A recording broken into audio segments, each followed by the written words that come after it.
subscribe ito Manny Vlog.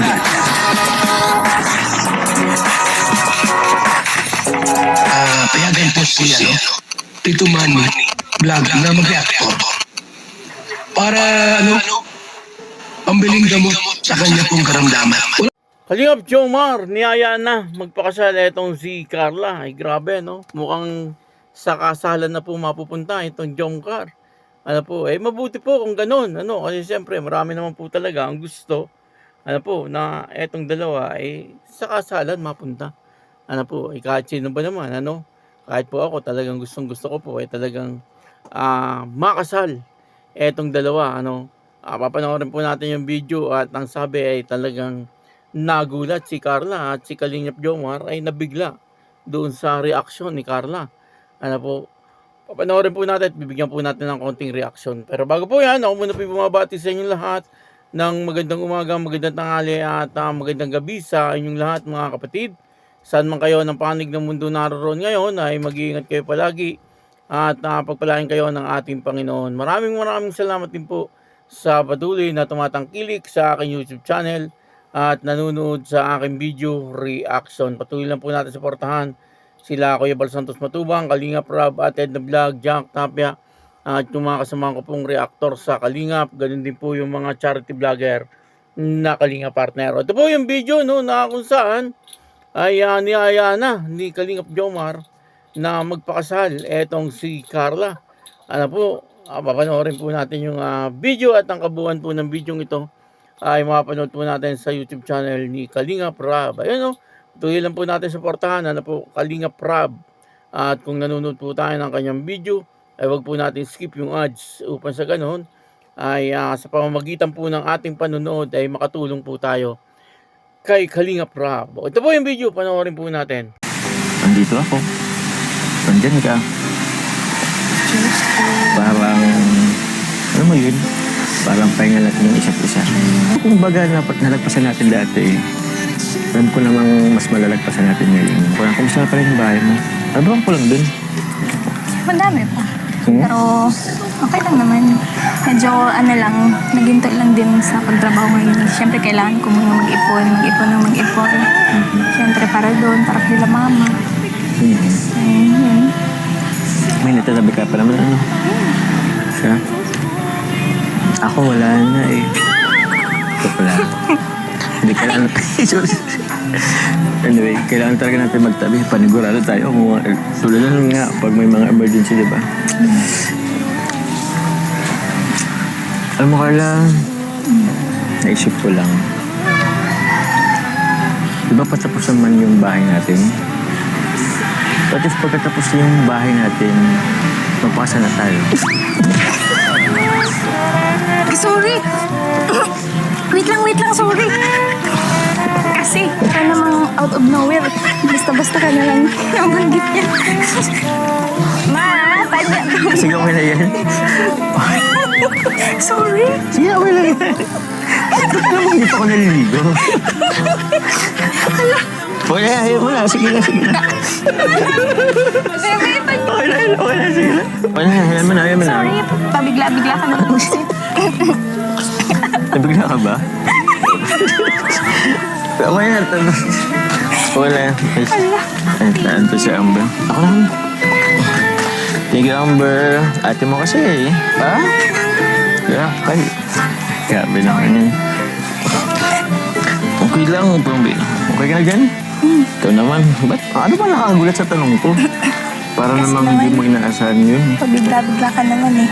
Tsaka, alam mo naman, sa hirap ng panahon ngayon, di ba? Nakaka-pressure na nga ang lahat eh. Tapos, ang dami ko na iniisip eh. Tapos, dadagdagan mo pa. Ay, mabigat na ba ako sa'yo? Dagdag ba ako sa isipin mo? Dagdag ba ako sa problema mo? Hindi naman yun yung ibig sabihin. Ba't hindi ka nakasagot agad? Malungkot naman ako bigla. Naintindihan naman kita. Sige. Yan mo na. Hindi ko na ulit tatanungin.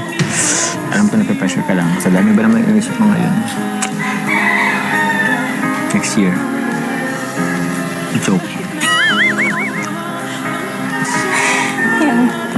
you sa pag-intindi. Okay lang. Thank you sa blessings, ha? Ang dami, shower, Okay na, okay lang. Toothbrush naman ako eh. Ha? Toothbrush naman ako. May toothbrush ka? Yun na nga po, no, dito ay maliwanag na talagang niyaya na ni Kalingap Jomar na magpakasal itong si Carla. Pero, hindi po agad-agad.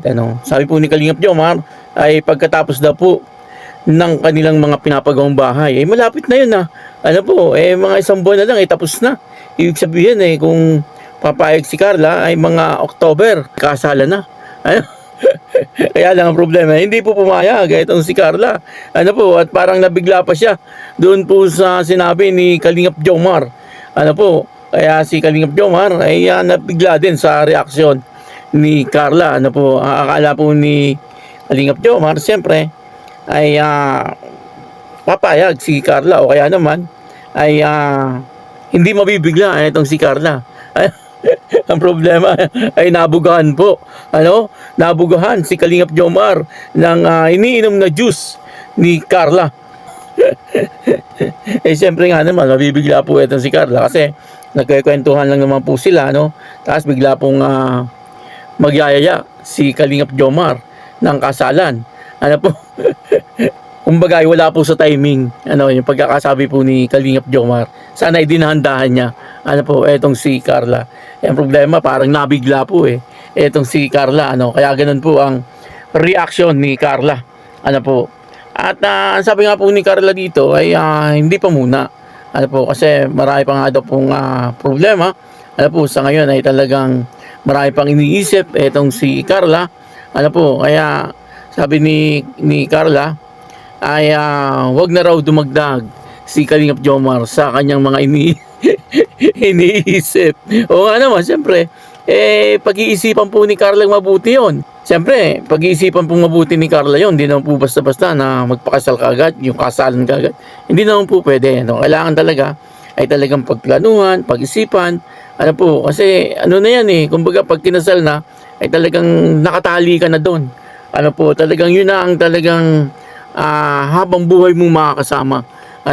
Kumbaga hindi naman po sa ayaw ni Carla. Kaya lang siyempre hindi pa po yata napapanahon para kay Carla.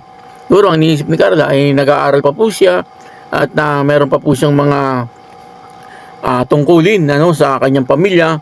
Ang gusto po siguro ni Carla bago po siya magpakasal ay yung maayos na po yung kanyang buhay at yung kanyang pamilya ay maayos na rin. Parang ganoon ang naiisip ko, parang opinion ka lang to. Siguro ganoon ang nasa isip ni Carla. Pero sa isang banda, kung sakaling magpakasal na po etong si Carla kay Kalingap Jomar, ay may makakatulong na po siya. Di po ba? Kung ano man yung kanyang mga problema na tinatahak ngayon, ay meron na po siyang makakatulong.